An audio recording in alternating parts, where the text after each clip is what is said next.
গত 28/5/2024 তারিখে সে আমাকে তার ফোনের ইমো দিয়ে আমার ইমোতে ফোন দিয়ে বলে যে তোমার ভাবি খুব অসুস্থ, গুরুতর অসুস্থ, তাকে হসপিটালে অ্যাডমিট করাতে হবে, তুমি একটু আমাদের বাসায় আসো। তখন আমার 4 বছরের একটা বাচ্চা আছে, আমি তখন আমার বাচ্চাকে আমার শাশুড়ির কাছে রেখে আমি তার বাসায় যাই। যাওয়ার পরে আমি যে দেখি যে তার বাসায় কোনো মানে ভাবি অসুস্থ তো দূরেই থাক, ভাবি বাসায় নেই। তখন আমি যখন তাকে বলি যে দাদু, আমরা তাকে দাদু বলি, তখন আমরা যখন বলি যে দাদু, আমি বলি যে দাদু ভাবি কই, সে বলে কি না তোমার ভাবি তো বাসায় নেই। তখন আমি বললাম যে তাহলে আপনি যে বললেন যে ভাবি অসুস্থ, তাহলে মিথ্যা কথা কেন বললেন? তখন সে মানে তার ফ্ল্যাটে দরজা লক করে দেয়, দরজা লক করে দেওয়ার পরে তার অঙ্গভঙ্গিতে আমি মানে অন্যরকম একটা আচরণ বুঝতে পারি। আমি যখন চলে আসতে যাই তখন সে জোর করে আমার মুখ বন্ধ করে তার রুমে নিয়ে তার খাটের উপরে আমার ইচ্ছার বিরুদ্ধে আমাকে জোরপূর্বক ধর্ষণ করে, এবং ধর্ষণের সময় সে তার মোবাইল ফোনে এটা ভিডিও করে। ভিডিও করার পরে সে আমাকে বলে যে তুমি যদি কাউকে বলো তাহলে মান সম্মান তোমারই যাবে, আর তোমার ফ্যামিলির লোক আমাকে অনেক বেশি সম্মান করে, আমি যদি বলি তাহলে এটাই বিশ্বাস করবে, তোমার কথা কেউ বিশ্বাস করবে না। এক পর্যায়ে আমাকে অনেক ভয় দিতে দেখালে আমি এটা গোপন রাখি, আমি কাউকে বলি না। বলার না বললে তারপরে আমি চলে আসি। আসার পরে সে আবার তারপরের মাসের 9/6/2024 তারিখে সে আমাকে হঠাৎ আবার ফোন দেয়, ইমো দিয়ে, আমার ইমোতে ফোন দেয় বলে কি যে তুমি এখন আমার বাসায় এসে দেখা করবা।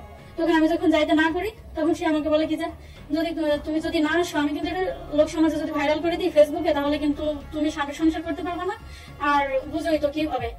ভয়ে তারপরে আমি কিছু বুঝতে পারি না, বুঝতে না পারি আমি আবারও তার বাসায় যাই।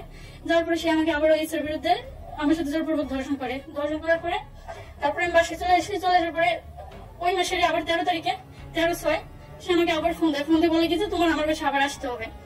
তখন আমি মনে করছি যে আমি আর যাইতাম না, তো আমার যাই হোক। তখন আমি বলছি কি দাদু, আমি আর আপনার কাছে যাইতাম না, আপনি যা করবেন করেন, আমি আর এর মতো নাই, যা এখন হবে তাই একটু পরে, যা কিছুদিন পরে হবে তাই এখন তাতে আমার কোনো সমস্যা নেই।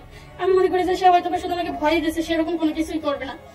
তখন সে রাগের চোটে মানে আমি যখন তার কাছে যাইনি, তখন সে রাগের বসে আমার হাজবেন্ডের 24 তারিখ সে আমাকে 18 তারিখ পর্যন্ত রিকোয়েস্ট করতে থাকে। আমি যখন যাই না, আমি তারপরে আমার সিম কার্ড চেঞ্জ করে ফেলা, ইমো বাদ দিয়ে দিই।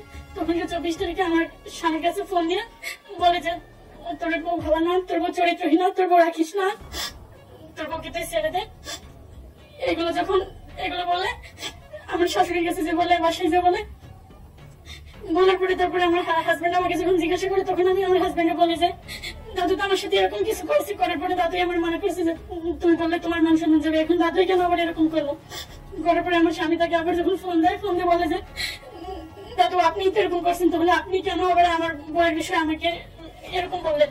তখন বলে যা করছি, তুই নরিমান মুশে ছেলে, তুই কি করতে পারবি, তুই যা করে কর, এরকম যখন বলার পরে তারপরে আমি বাধ্য করে আমি এসে যাই, সদর থানায় যাই মামলা করার জন্য।